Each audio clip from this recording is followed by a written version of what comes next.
चलिए, hi friend, रोजगार तक यूट्यूब चैनल पर आप सभी का स्वागत है। जैसे कि हम लोग साइंस का सीरीज चालू किए हैं, test series, daily test series. आज सेट संख्या 6 का डिस्कशन है। आप सभी आइए और क्वेश्चन को देखते हैं। पहला दिया हुआ है, उस जर्मन रसायनज्ञ का नाम बताएं जिसने 1817 में तत्व का टियोको मतलब ट्रायड के समूह बंद किया था। तो आवर्त सारणी को ये सभी वैज्ञानिकों ने अपने अपने हिसाब से सजाए थे। आइए देखते हैं क्वेश्चन के अनुसार इसका आंसर क्या होगा। हेनरी मोसले ने ये दिए थे 1913 ईस्वी, ये दिए थे आधुनिक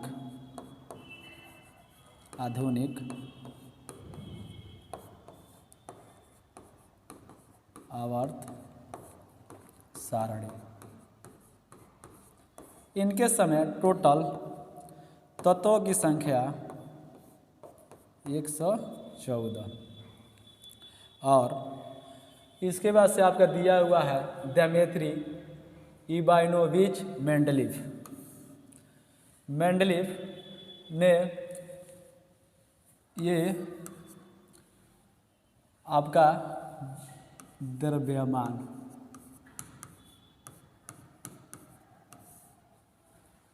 परमाणु द्रव्यमान पर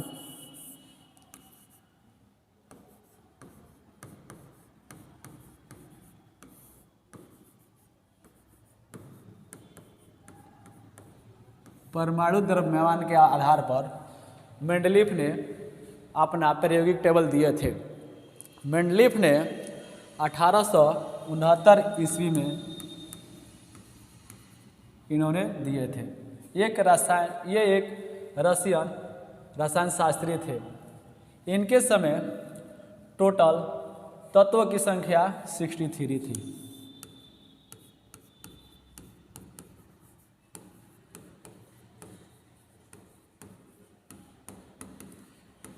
इन्होंने ही सर्वप्रथम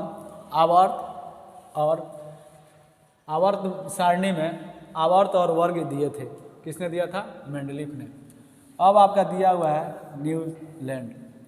न्यूलैंड ने तत्वों को भी परमाणु द्रव्यमान के आधार पर सजाए थे।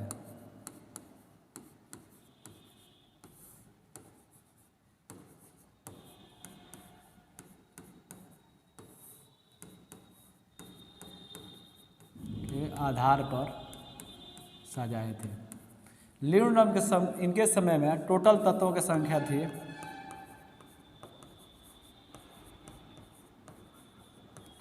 टोटल एलिमेंट इनके समय 56 थी। इसी में अंतिम तत्व थोरियम था। इन्होंने अपने प्रायोगिक टेबल को सारे गामा फादे निशा पर सजाए थे। अब आपका दिया है जोहान वाल्फगैंग डोबेनीरर। इन्होंने ही दिया था क्या चीज? तिर्यक रूल। इन्होंने दिया था ट्राइड लॉ। तो इसका आंसर आपका क्या हो जाएगा? इसका आंसर देगा डी। जैसे पूछा गया आपको 1817 ईस्वी में तत्व का तिर्यक मतलब ट्राइड समूहबंध किसने किया था? ये किए थे कौन? डोबेनीरर ने किया था। आइए नेक्स्ट क्वेश्चन देखते हैं। नेक्स्ट क्वेश्चन दिया आपका न्यूमेरिकल है। आइए इसको अपने अनुसार बनाते हैं। पहला दिया है 12 वोल्ट की बैटरी। कितना? 12 वोल्ट की बैटरी से संयोजित एक बल्ब है 3 एम्पियर की धारा लेता है। तो बल्ब का शक्ति ज्ञात करें। बल्ब का शक्ति ज्ञात करना है। तो P = होता है VI। तो शक्ति बराबर क्या लिखेंगे?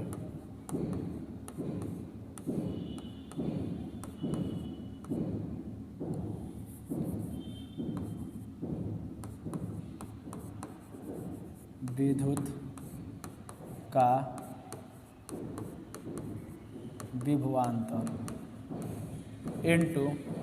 विभवांतर इंटू विद्युत धारा।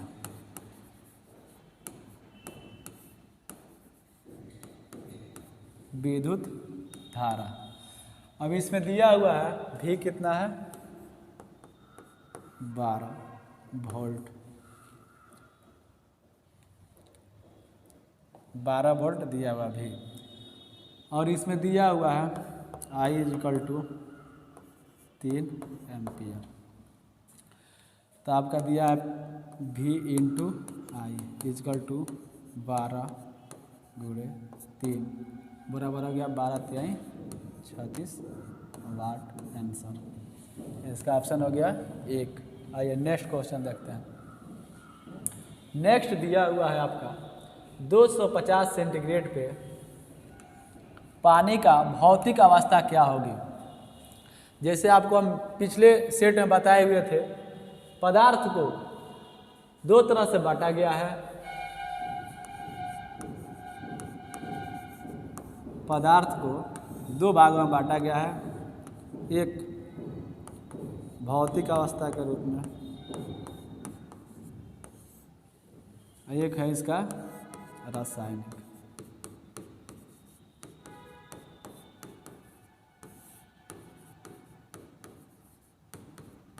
रासायनिक आधार पर, एक भौतिक आधार पर।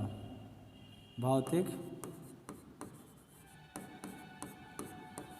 आधार पर, तो भौतिक आधार पर ही पूछा गया है। इसमें होता है भौतिक आधार पर 3 टाइप से बांटा गया है। भौतिक आधार पर 3 तरह से बांटा गया है। होता है इसमें पहला ठोस, दूसरा द्रव और तीसरा गैस। इसमें पूछा गया है जल, पानी। जो पानी होता है 250 सेंटीग्रेड पर, मतलब कौन सा भौतिक अवस्था में रहेगा। भौतिक अवस्था में मतलब ठोस में रहेगा, द्रव में रहेगा या गैस में रहेगा। तो आपका पानी है। पानी को अगर जब हम ठंडा करते हैं तो क्या होता है, बर्फ़ के रूप में बन जाता है, मतलब ठोस बन जाता है। इसको गर्म करेंगे तो वाष्प बनेगा, तो क्या हो जाएगा, गैस के रूप में हो जाएगा। जब अगर ये वाष्प बनेगा तो क्या हो जाएगा, गैस होगा। ऐसे ही 0 डिग्री सेंटीग्रेड पर पानी को लाएंगे तो क्या बनेगा, बर्फ़ होगा। तो ये क्या हो गया, आपका ठोस हो गया। बर्फ़ बनेगा तो ठोस अवस्था होगा। 0 से 100 के बीच में रहेगा, 100 डिग्री सेंटीग्रेड के बीच में, तो ये आपका द्रव के रूप में रहेगा। 0 से 100 के बीच में जाएगा तो ये आपका द्रव के रूप में रहेगा। और 100 से ज़्यादा होगा, जैसे इसका टेम्परेचर बढ़ेगा तो आपका इसमें दिया हुआ है 250 सेंटीग्रेड। तो 100 से ज़्यादा होगा तो किस में होगा, ये वाष्प के रूप में होगा, ये द्रव गैस के रूप में हो जाएगा। जब वाष्प के रूप में होगा तो गैस के रूप में हो जाएगा। तो यही आपसे क्वेश्चन पूछा है, 250 सेंटीग्रेड पर पानी की भौतिक अवस्था क्या होगी। तो ठोस के लिए आपका बताए थे कि बर्फ़ के रूप में होगा, यहाँ पर 0 डिग्री जब होगा। और द्रव के रूप में आपको रखना है इसको, तो 0 डिग्री सेंटीग्रेड से लेकर के 100 डिग्री तक होगा। आपसे ये भी क्वेश्चन पूछा जाएगा 40 डिग्री पर पानी की भौतिक अवस्था क्या होगी। तो 40 डिग्री इसी के बीच में है, तो अभी क्या होगा, द्रव की अवस्था में रहेगा। और आगे देखिए इसमें दिया हुआ है 250 सेंटीग्रेड पर पानी की भौतिक अवस्था क्या हो जाएगी, गैस हो जाएगी, क्योंकि यह क्या होगा, उसके बाद ये वाष्प के रूप में आगे बढ़ना। ये नेक्स्ट क्वेश्चन देखते हैं।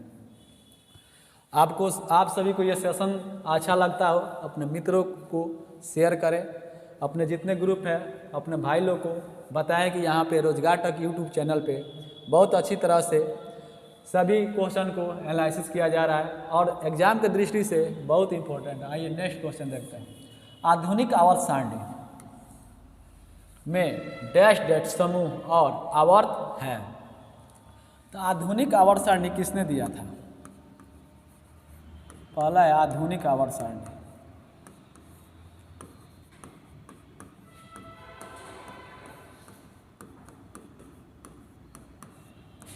आधुनिक आवर्त सारणी मोसले का है। इसमें टोटल आपका आवर्त सारणी में समूह कितना है जिसको ग्रुप बोला जाता है? ग्रुप है 18 और दिया है आवर्त पीरियड है आपका 7। देखिए ऐसा ही है आपका क्या चीज़, आवर्त सारणी।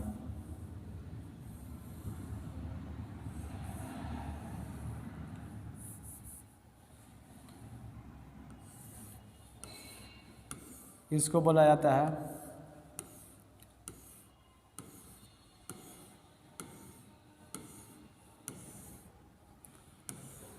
ऐसे काउंट नहीं किया है, लेकिन जैसे आपको दिया गया ये सभी का हो जाएगा जो इधर जाएगा, ग्रुप। तो ग्रुपों का संख्या टोटल हो जाएगा आपका 18।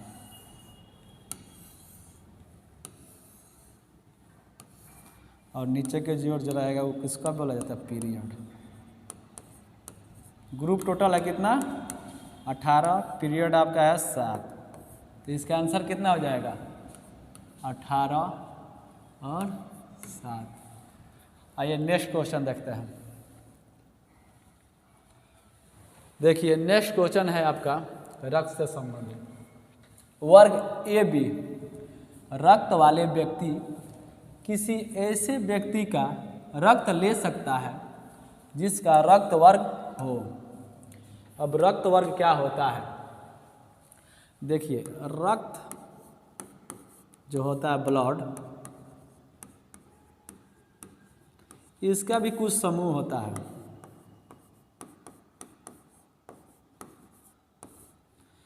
रक्त समूह को 1900 ईस्वी में स्टीनर ने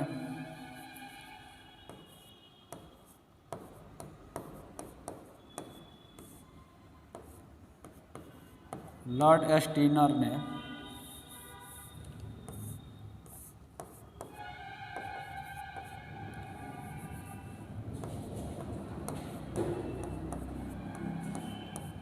लॉर्ड स्टेनर ने 1900 ईस्वी में 4 तरह के रक्त समूह का खोज किए थे। 4 समूह में बांटे गए थे। 4 समूह में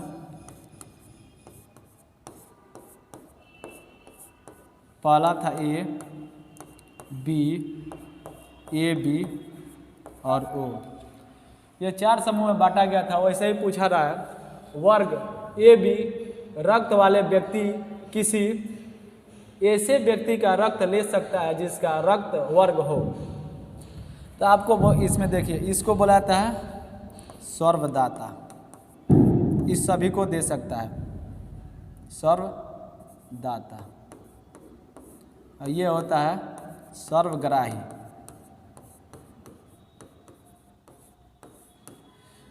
ए बी को सर्वग्राही मतलब सबका ये रक्त ले सकता है। अब आगे हम देखेंगे जैसे रक्त समूह बताया जाएगा, उसमें एंटीजन एंटीबॉडी क्या होता है, किसका रक्त समूह लिया जा सकता है, किसका नहीं लिया जा सकता है, रक्त समूह का कैसे अलग अलग उसका प्रयोग शरीर में कैसे कैसे एडजस्ट करता है, उसके बारे में बताया जाएगा। अब इसमें दिया हुआ ए बी, तो यह सर्वग्राही है, यह सर्वदाता, ये सबको दे सकता है और ये सबका ये भी ले सकता है। ऐसे ही दिया ए बी ग्रुप वाले व्यक्ति, तो ये किसका ले सकता है, इसमें सभी का ले सकता है। ए बी ये कह रहा है कि कोई भी वर्ग क्या कर सकता है, ले सकता है। आइए नेक्स्ट क्वेश्चन देखते हैं। इसमें दिया हुआ देखिए, ये भी एक आवर्त सारणी से क्वेश्चन है। एग्जाम की दृष्टि से केमिस्ट्री का आवर्त सारणी ऋण माना जाता है। हर एक एग्जाम में, जैसे रेलवे का एग्जाम हो गया, वनडे एग्जाम जो भी एग्जाम में होता है, उसमें क्या चीज़ आवर्त सारणी का बहुत भूमिका है। इसलिए इसको देखते हुए आवर्त सारणी का हर एक सेशन में आपका 1-2 क्वेश्चन जरूर मिलेंगे। आइए देखते हैं आधुनिक आवर्त सारणी। आधुनिक आवर्त सारणी की अनुसार निम्न में से किस तत्व का परमाणु क्रमांक 30 होता है। परमाणु क्रमांक पूछ रहा है।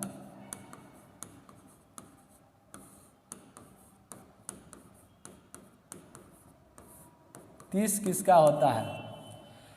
अब आइए देखते हैं।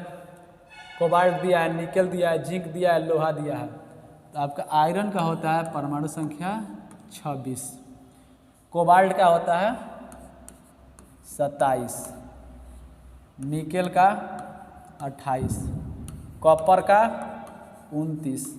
ये सब बेसिक है। आपको कम से कम 30 तक आपको परमाणु संख्या याद रहना चाहिए, जिसे आपको छोटा छोटा क्वेश्चन के लिए परमाणु संख्या अगर याद नहीं होगा तो नहीं बन पाएगा।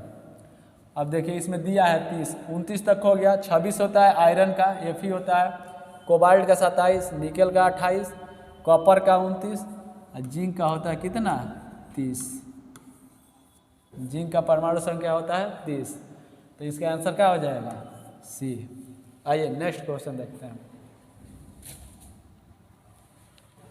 दिया हुआ है इटाई रोग किसके दीर्घकालीन विषाक्तन से होता है, मतलब किसके वजह से इटाई रोग होता है।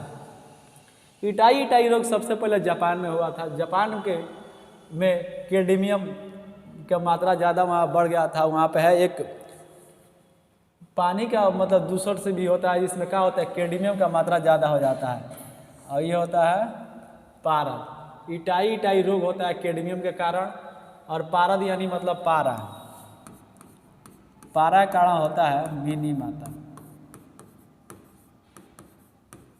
मिनीमाता रोग होता है किसके कारण, पारा के कारण। कैडमियम के कारण होता है इटाई रोग। इटाई रोग किसके कारण होता है, तो ये होता है कैडमियम के कारण।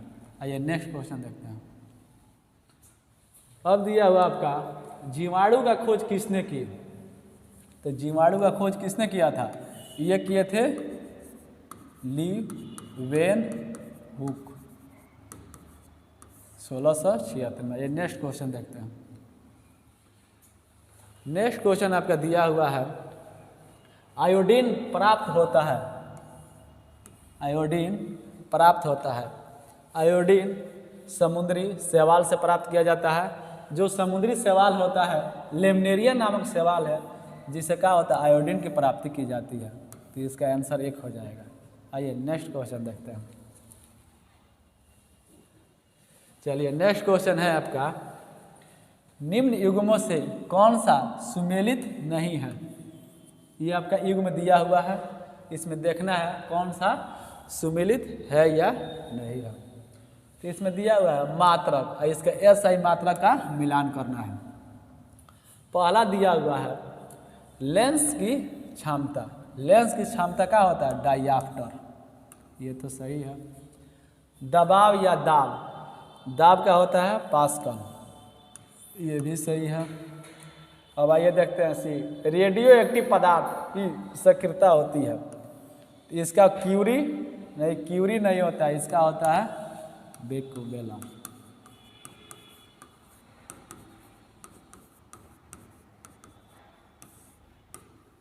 बेकुलर होता है। रेडियो एक्टिविटी का होता है बेकुलर। ऊष्मा का होता है जूल। तो इसका आंसर क्या हो जाएगा सी। आइए नेक्स्ट क्वेश्चन देखते हैं। इसमें दिया हुआ है रेडियो धार्मिक पदार्थ उत्सर्जित करता है।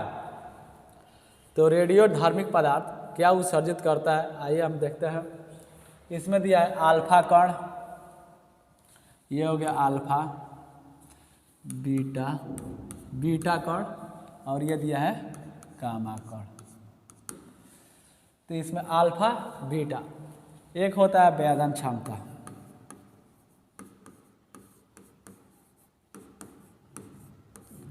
देखिए एक वेदन क्षमता होता है केवल उल्टा होता है, जैसा होता है ना alpha beta gamma. Alpha beta gamma जो भी है केवल वेदन क्षमता में ही सबसे अधिक किसका होता है, सबसे अधिक गामा, तब बीटा, तब अल्फा में होता है। इसके अलावा कोई भी कुछ पूछेगा आयनन विभव आयनन ऊर्जा में, तो सबसे अधिक होगा अल्फा का, तब बीटा का, तब गामा का। तो इसमें रेडियो धार्मिक पदार्थ में होता है सब अल्फा बीटा गामा तीनों का उत्सर्जन होता है, इसलिए आंसर हो जाएगा उपयुक्त सभी। आइए नेक्स्ट देखते हैं। नेक्स्ट क्वेश्चन आपका दिया हुआ है खाद्य डिब्बों पर टीन की कोटिंग की जाती है, जस्ता की नहीं, जस्ता की नहीं, क्योंकि डैश डैश होता है। तो आप सभी जानते हैं कि खाद्य डिब्बा जो खाद्य पदार्थों का डिब्बा होता है उसमें टीन का कोटिंग की जाती है, लेकिन जस्ता के नहीं। जस्ता के काहे ने किया था, ये ऑप्शन में देखते हैं। जस्ता का गलनांक टीन से अधिक होता है, नहीं। जास्ता टिन से महंगा होता है, ये भी नहीं होगा। जास्ता टिन से कम अभिक्रियाशील होता है, नहीं। अधिक अभिक्रियाशील होता है, इसलिए इसका क्या किया जाता है, प्रयोग होता है। आइए नेक्स्ट क्वेश्चन देखते हैं। नेक्स्ट क्वेश्चन दिया हुआ है, नेक्स्ट क्वेश्चन में दिया हुआ आपका, हमारे शरीर का अधिकतम भार बना होता है, मतलब शरीर का अधिकतम भार किससे बना होता है? अस्थियों का, शरीर के अंगों का, त्वचा मांसपेशियों एवं अंगों का, जल का। तो आपको पिछले सेट में ही बताया गया था 65 से 70% मानव शरीर में जल पाया जाता है। अगर यही पूछा जाएगा मानव शरीर में सबसे अधिक यौगिक के बारे में पूछ दिया जाएगा, सबसे अधिक यौगिक कौन सा पाया जाता है? तो इसमें पाया जाता है सबसे अधिक H2O, उसके बाद पाया जाता है प्रोटीन,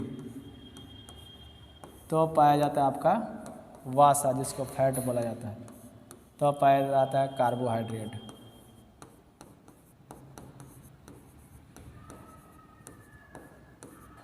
कार्बोहाइड्रेट पाया जाता है। इसमें सबसे अधिक यौगिक पूछेगा आपका मानव शरीर में सबसे अधिक क्या पाया जाता है? तो H2O, उसके बाद से आपका प्रोटीन, तब वसा, तब कार्बोहाइड्रेट। तो इसका आंसर, इसमें क्वेश्चन दिया मानव शरीर में अधिकतम भार बना होता है, भार अगर पूछ रहा था किसका बना होता है? जल का बना होता है। आइए नेक्स्ट क्वेश्चन देखते हैं। नेक्स्ट क्वेश्चन दिया है, ये एक न्यूमेरिकल है, यदि किसी उत्तल दर्पण की वक्रता त्रिज्या 24 सेमी है तो इसकी फोकस दूरी क्या होगी? इसमें फोकस दूरी F की याद करना है, F बराबर वाट, R बराबर कितना दिया है? 24। तो इसका होता है वक्रता त्रिज्या, फोकस दूरी ज्ञात करना है। फोकस दूरी इजकल टू, फोकस दूरी इजकल टू त्रिज्या बाई 2। तो इसमें दिया हुआ क्या चीज़? त्रिज्या आपका दिया हुआ है कितना? 24 बाई 2, 12 सेमी, आंसर हो जाएगा। आइए नेक्स्ट क्वेश्चन देखते हैं। नेक्स्ट क्वेश्चन दिया है, NH3 में नाइट्रोजन की संयुक्ता कितनी होगी? नाइट्रोजन की संयुक्ता कितनी होगी? अभी आपका दिया हुआ है NH3, तो इसको सिंपल सी है। अगर जो आपका देखिए नाइट्रोजन कितना है? 1 है, हाइड्रोजन कितना है? 3 है। तो इसमें कुछ करना नहीं है, बस संयुक्ता निकालना है। तो आपको पूछ रहा है नाइट्रोजन का, तो नाइट्रोजन का कितना हो जाएगा? 3 हो जाएगा, यही आपका 3, answer number B. Next question देखते हैं। देखिए अब आप सभी का थ्योरी का भी क्लास दिया जाएगा पर डे, जितना जैसे संयुक्ता निकालना हो गया, प्रायोगिक टेबल हो गया, या विटामिन से चैप्टर हो गया रिलेटेड, वे सभी कवर कराया जाएगा। आप लोग रोजगार तक यूट्यूब चैनल से जुड़े और अपने दोस्तों में शेयर करें, क्योंकि ये सब कंटेंट बनाने में बहुत मेहनत लगता है। आप लोगों के लिए ये सब क्वेश्चन कराया जा रहा है, आप लोग अपने मित्रों को भी जोड़ें। आइए नेक्स्ट क्वेश्चन देखते हैं। विटामिन के का मुख्य कार्य क्या है? हमारे शरीर में जो भी विटामिन ए है, विटामिन बी है, विटामिन सी है, हर एक विटामिन का अलग अलग कार्य होता है। हम लोग सब विटामिन को बाहर से लेते हैं, खाद्य पदार्थ के द्वारा विटामिन हमारे शरीर को जो भी लाभदायक होते हैं वो हमारे शरीर को अपने अपने रूप कार्य करते हैं। आइए देखते हैं। पहला दिया हुआ खून के जमने में, खून के जमने में। बी दिया है कैल्शियम अवशोषण में। तीसरा दिया है प्रतिरक्षा प्रणाली में। और चौथा दिया है त्वचा को स्वस्थ, त्वचा को स्वस्थ रखने के लिए सी का प्रयोग होता है। कैल्शियम सबसे अधिक किस विटामिन पाया जाता है? विटामिन डी में, डी विटामिन में, विटामिन सी में। त्वचा के लिए विटामिन सी हो गया। प्रतिरक्षा प्रणाली ये हो गया विटामिन में, आपका ये WBC प्रतिरक्षा की कार्य करता है। और खून के जमने में कौन कार्य करता है? विटामिन के करता है, विटामिन के। तो इसका आंसर हो गया ए। विटामिन के क्या कार्य है? जो खून के जमने में सहायता करता है। इसका आंसर हो जाएगा ए। नेक्स्ट क्वेश्चन देखते हैं। नेक्स्ट क्वेश्चन दिया हुआ आपका अयस्क से। एल्युमिनियम के अयस्क को डैश डैश कहा जाता है। एल्युमिनियम के अयस्क को डैश डैश कहा जाता है। तो देखिए magnetite,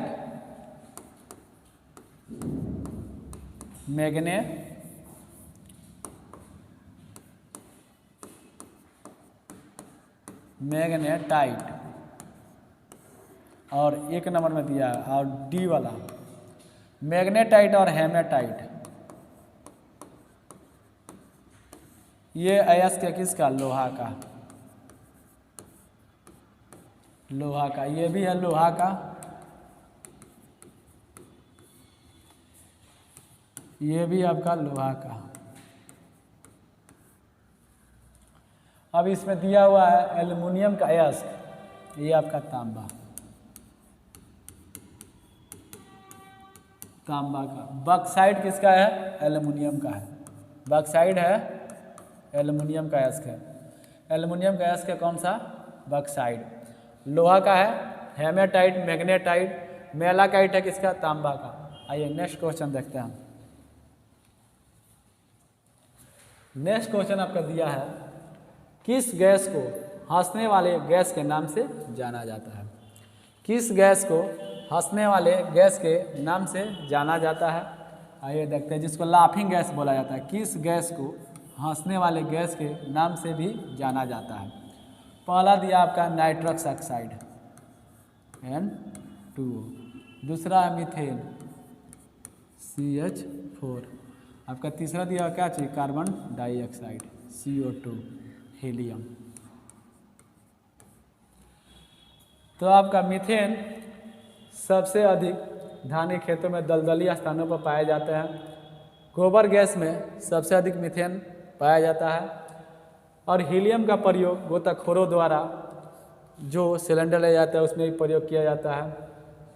carbon dioxide, carbon dioxide का ग्लोबल वार्मिंग का मुख्य कारण होता है। दूसरा ये कोको कोला, ये सब बनाने में कार्बन डाइऑक्साइड होता है। और तीसरा इसका कार्य है अग्निशामक में भी इसका प्रयोग किया जाता है। लेकिन इसमें पूछा है लाफिंग गैस। लाफिंग गैस किसको बोला जाता है? हंसने वाली गैस। ये होता है N2O, नाइट्रस ऑक्साइड। इसका ऑप्शन हो गया ए। आइए नेक्स्ट क्वेश्चन देखते हैं। इतना ही था आज का सेशन में साइंस का, इतना ही क्वेश्चन था। आप सभी को अच्छा लगा हो तो अपने मित्रों में रोजगार तक यूट्यूब चैनल को बोले सब्सक्राइब करें, लाइक करें और शेयर करें। जय हिंद, जय भारत।